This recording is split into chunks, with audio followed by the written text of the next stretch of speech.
এই ছোট্ট শুকরটা জঙ্গলের মাঝখানে তৈরি করে একটা কাঠের ঘরে একা একা বসবাস করত।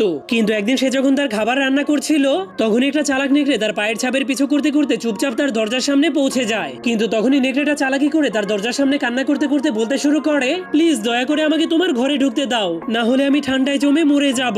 কিন্তু সেই ছোট শুকরটা চালাক নেকড়েটার আসল মতলব ভালো মতোই জানতো।